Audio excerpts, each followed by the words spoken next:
பிரியமானவர்களே, ஆண்டவரும் அருமை இரட்சகருமாக இருக்கிற இயேசு கிறிஸ்துவின் இனிய நாமத்தினாலே நல்ல காலை பொழுதிலே உங்களை சந்திப்பதிலே நான் அதிகமாய் மகிழ்ச்சி அடைகிறேன். இந்த நாள் முழுவதுமாக நீங்கள் செய்கிற எல்லா காரியத்திலேயும் கர்த்தருடைய கரம் உங்களோடு கூட இருந்து உங்களை நடத்துவதாக. சங்கீதம் 103 சங்கீதம் 13 இப்படியாக சொல்லுகிறது, தகப்பன் தன் பிள்ளைகளுக்கு இறங்குகிறது போல கர்த்தர் தமக்கு பயந்தவர்களுக்கு இறங்குகிறார். தகப்பன் தன் பிள்ளைகளுக்கு இறங்குகிறது போல கர்த்தர் தமக்கு பயந்தவர்களுக்கு இறங்குகிறார். அன்பார்ந்த பிள்ளைகளே, இந்த பயம் எப்படிப்பட்ட பயம்?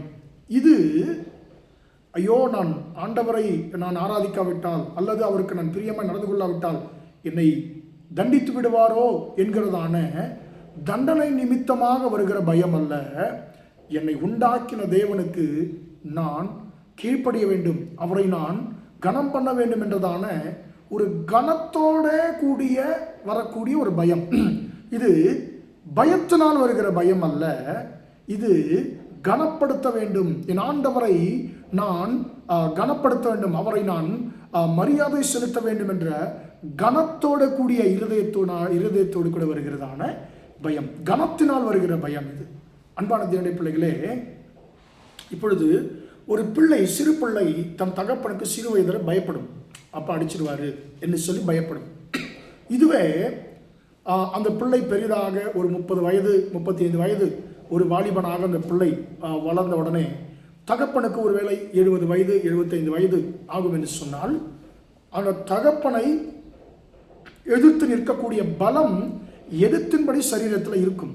ஆனாலும் அந்த வயோதிப தகப்பனுக்கு அந்த பிள்ளை, நல்ல பிள்ளைகள் அந்த வயோதிப தகப்பனுக்கு, பலன் குன்றிய தகப்பனுக்கு அநேக பிள்ளைகள் பயப்படுகிறதை நாம் சமுதாயத்தில் பார்க்கிறோம். இது எதனால், இந்த பயம் எதனால் வருகிறது? சிறிய வயதில் வருகிற பயம், பயத்தினால் வருகிறது. தகப்பனை தண்டித்து விடுவாரோ என்கிறதான பயத்தினாலே தகப்பனுக்கு பயப்படுவார்கள். ஆனால் தகப்பனுக்கு வயதாகும் பொழுது பிள்ளைகளுக்கு தகப்பன் மேல் இருக்கிற பயம் பயத்தினால் வருகிற பயம் அல்ல, மரியாதை நிமித்தமாய் வருகிற பயம். இப்பொழுது நமக்கு ஆண்டவர் மீது இருக்கிற பயம் பயத்தின் மீது வருகிற பயமா? ஐயோ, நான் ஜெபிக்காவிட்டால், நான் உண்மையா இராவிட்டால் என்னை ஆண்டவர் என்னுடைய ஆசீர்வாதங்களை தடுத்து விடுவாரோ என்கிற பயத்தினாலே நாம் கர்த்தருக்கு பயப்படுகிறோமா? இல்லை, என்னுடைய ஆண்டவர் எனக்காக ஜீவனை கொடுத்தார், நான் அவருக்காக நான் உண்மையாக இருப்பேன், நான் அவருக்காக நான் பரிசுத்தமாய் வாழ்வேன், அவரை துக்கப்படுத்த மாட்டேன் என்றதான ஒரு மரியாதை கனத்து நிமித்தமாய் வருகிற பயமா என்பதை நாம் யோசித்து பார்க்க வேண்டும். இந்த பயம் கனத்து நிமித்தமாய் வருகிற பயம். தகப்பன் தன் பிள்ளைகளுக்கு இறங்குகிறது போல கர்த்தர் தமக்கு பயந்தவர்களுக்கு இறங்குகிறார். அன்பார்ந்த பிள்ளைகளே, நீங்களும் நானும் கர்த்தருக்கு பயப்படுகிற ஒரு வாழ்க்கை வாழ வேண்டும் என்று சொல்லி அன்பார்ந்த பிள்ளைகளை பரிசுத்த வேதாகமம் சொல்லுகிறது. அன்பார்ந்த பிள்ளைகளே, நம்மிடத்தில் ஆண்டவர் எதிர்பார்க்கிற காரியம் என்ன? ஒரே ஒரு காரியம், நாம் அவருக்கு பயந்து அவரை கனப்படுத்த வேண்டும் என்ற காரியத்தை மட்டும்தான் ஆண்டவர் எதிர்பார்க்கிறார். யோசேப்பின் வாழ்க்கையிலே இந்த பயத்தை நாம் பார்க்கிறோம். அன்பார்ந்த தன்னுடைய சொந்த வீட்டை இழந்தாகிவிட்டது, தன் தகப்பனை விட்டு வெகு தூரம் வந்தாகிவிட்டது, முன்பின் தெரியாத ஒரு தேசத்திலே, முன்பின் தெரியாத ஒரு வீட்டிலே அடிமையாக இருக்கிறார். அந்த இடத்திலே அவருக்கு பாவம் செய்யக்கூடிய ஒரு வாய்ப்பு வருகிறது. அன்பான தேவனுடைய பிள்ளைகளே, அந்த நேரத்தில் அவர் எதை முக்கியப்படுத்தினார் சொன்னால், என்னை காண்கிற தேவன் ஒருவன் இருக்கிறார், தேவனுக்கு விரோதமாக இப்பேற்பட்ட பொல்லாப்பை நான் செய்வது எப்படி என்று சொல்லி கர்த்தருக்கு பயந்தார்.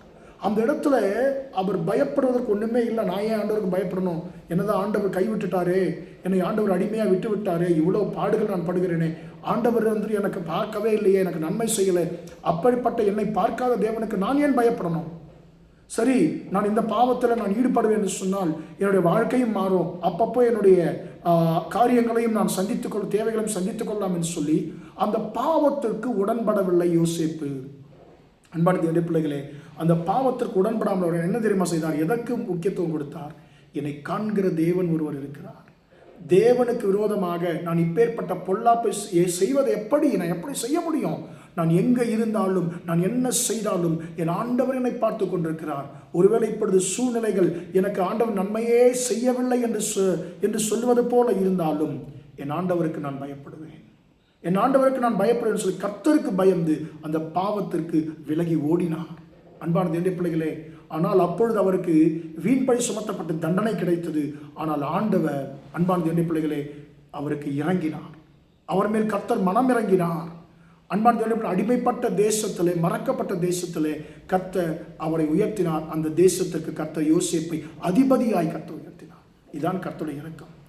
தகப்பன் தன் பிள்ளைகளுக்கு இறங்குகிறது போல கர்த்தர் தமக்கு பயந்தவர்களுக்கு இறங்குகிறார். அன்பான தேவனுடைய பிள்ளைகளே, நம்முடைய வாழ்க்கையிலே இழப்பின் மத்தியிலும், போராட்டத்தின் மத்தியிலும், பிரச்சனையின் மத்தியிலையும் நாம் எதை இழந்தாலும், நாம் எதை இழக்கக்கூடாது என்று சொன்னால், கர்த்தருக்கு பயப்படுகிற பயத்தை மாத்திரம் நாம் இழக்கவே கூடாது. அது நம் கர்த்தருக்கு கொடுக்கிறதான கனம். என்னை ஆண்டவர் பார்த்து கொண்டிருக்கிறார். எனக்கு நன்மையே இப்பொழுது அவர் செய்யாவிட்டாலும் அவர் என்னுடைய ஆண்டவர். அவர் எனக்கு நன்மை செய்யவில்லை என்பதற்காக அவர் என்னுடைய தகப்பன் இல்லை என்று சொல்லி ஆகிவிடாதே. நிச்சயமாக நான் அவருக்கு பயப்படுவேன், அவரை கனப்படுத்துகின்றதான் அந்த சிந்தை உங்களுக்குள்ளும் எனக்குள்ளும் இருக்கும் பொழுது கர்த்தருடைய இரக்கம் உண்மையாகவே நம்மேல் இருக்கும். கர்த்தர் தமக்கு பயந்தவர்களுக்கு அவர் இறங்குகிறார். யோசேப்பை ஆண்டவர் பார்த்தார். யோசேப்பின் நிமித்தம் யோசேப்புடைய கிரியை பார்த்து ஆண்டவர் சந்தோஷப்பட்டார். என் மகன் இக்கட்டான நேரத்திலும் எனக்கு பயப்படுகிறான் என்று சொல்லி ஆண்டவர் சந்தோஷப்பட்டார். அவரை உயர்த்தினார். யோசேப்பை உயர்த்தின தேவன் இன்றைக்கு, யோசேப்புக்கு இறங்கின தேவன் இன்றைக்கு நமக்கும் அவர் இறங்க அவர் ஆயத்தமாக இருக்கிறார். ஆனால் நாம் என்ன செய்யணும்? அவருக்கு பயப்படுகிற பயம் நம்முடைய வாழ்க்கையில் இருக்கணும். வசனம் சொல்லுகிறது, சங்கீதம் 34 சங்கீதம் 9 வசனம், கர்த்தரை பரிசுத்தவான்களே அவருக்கு பயந்திருங்கள், அவருக்கு பயந்தவர்களுக்கு குறைவில்லை. அன்பான தேவனுடைய பிள்ளைகளே, நாம் கர்த்தருக்கு பயப்படுகிற அந்த பயம் மட்டும் நம்முடைய வாழ்க்கையில் இருக்கும் என்று சொன்னால் நிச்சயமாக நாம் உயர்த்தப்படுவோம். ஆனால் யோனா ஒரு இடத்துல சொல்லுகிறார், ஐயா நீ யாரு என்று சொல்லி கேட்கும் பொழுது, நான் எபிரேயன், நான் வானத்தையும் சமுத்திரத்தை உண்டாக்கின தேவனிடத்தில் நான் பயபக்தி உள்ளவன் என்று சொல்லி சொல்லுகிறேன். ஆனால் பயமும் கிடையாது, பக்தியும் கிடையாது. அந்த பயம் பக்தி இருந்தால் ஆண்டவர் நினிவேக்கு போக சொன்னால் ஏன் இவர் நினிவேக்கு போகாமல் தர்சீசுக்கு போயிருப்பார்? அவர் நினைத்துக் கொண்டிருக்கிறார் நான் கர்த்தருக்கு பயப்படுகிறவன் என்று சொல்லி. ஆனால் அந்த பயம் அவருடைய வாழ்க்கையில இல்லை. இன்றைக்கு நம்முடைய வாழ்க்கையிலே நம்மை நாமே அப்படிதான் வஞ்சித்துக் கொண்டிருக்கிறோம். நான் கர்த்தருக்கு பயப்படுகிற மகன், நான் கர்த்தருக்கு பயப்படுகிற மகள் என்று சொன்னால் அநேக நேரத்தில் கர்த்தருக்கு பயப்படுகிற பயம் நம்முடைய வாழ்க்கையிலே காணாமலேயே போய்விடுகிறது. நாம் யாரை போல் இருக்கிறோம்? யோசேப்பை போல் இருக்கிறோமா அல்லது யோனாவை போல் இருக்கிறோமா? யோசேப்பு கர்த்தருக்கு பயந்தவர். அந்த பயத்தை தன் வாழ்க்கையிலே காண்பித்தார். யோனா அவருடைய தேவ பயம் பேச்சில் மட்டும்தான் இருந்தது தவிர அவருடைய வாழ்க்கையில் இல்லை. இன்னைக்கு நாம் யாராக இருக்கிறோம்? தகப்பன் தன் பிள்ளைகளுக்கு இறங்குகிறது போல கர்த்தர் தமக்கு பயந்தவர்களுக்கு இறங்குகிறார். இன்றைக்கு நாம் யோனாவை போல் அல்ல, யோசேப்பை போல நாம் உண்மையாக கர்த்தருக்கு பயப்படுகிறவர்களாய் நாம் இருப்போமாக. ஜெபிப்போமா? இரக்கமுள்ள தகப்பனே, உம்மை நன்றியோடு துதிக்கிறோம், ஸ்தோத்திரிக்கிறோம் ஐயா. இம்மட்டுமாக இந்த வார்த்தைகளை கேட்ட உம்முடைய பிள்ளைகளை கர்த்தரை ஆசீர்வதிக்கும்படியாக ஜெபிக்கிறேன். தகப்பன் தன் பிள்ளைகளுக்கு இறங்குகிறது போல கர்த்தர் தமக்கு பயந்தவர்களுக்கு இறங்குகிறார் என்ற வார்த்தையின்படி ஆண்டவரே, உமக்கு யாரெல்லாம் பயப்படுகிறார்களோ, உண்மையாய் பயப்படுகிறார்களோ ஆண்டவரே, அவர்களுக்கு கர்த்தரை மனமிறங்கும்படியாக ஜெபிக்கிறேன். அவருடைய நெருக்கங்களை கர்த்தாவே நீர் மாற்றி போடும்படியாக ஜெபிக்கிறேன் ஆண்டவரே. அப்போ அந்த வார்த்தைகளை கேட்டுக்கொண்டு ஒவ்வொருவருக்கும் ஆண்டவரே பாஸ்தோத்திரம் ஆண்டவரே, உங்களுடைய இரக்கம் உண்டாவட்டும் என்று சொல்லி ஜெபிக்கிறோம். யோசேப்புக்கு இறங்கின தேவன் ஆண்டவரே, அந்த வார்த்தைகளை கேட்டுக்கொண்டு ஒவ்வொருவருக்கும் தேவ பயத்தை தாங்க ஆண்டவரே பாஸ்தோத்திரம் ஆண்டவரே. அது நிமித்தம் நம்முடைய இரக்கத்தை தாங்க ஆண்டவரே. இந்த நாள் முழுவதுமாக நம்முடைய பிள்ளைகள் செய்கிற எல்லா காரியத்திலையும் நம்முடைய கரம் கூட இருந்து நடத்தட்டும் என்று இயேசு நாமத்தில் ஒப்புக் கொடுத்து ஜெபிக்கிறேன், ஜீவனுள்ள நல்ல பிதாவே. ஆமென், ஆமென். பிரியமானவர்களே, கர்த்தர் உங்களை ஆசீர்வதிப்பாராக. Praise the Lord, praise the Lord.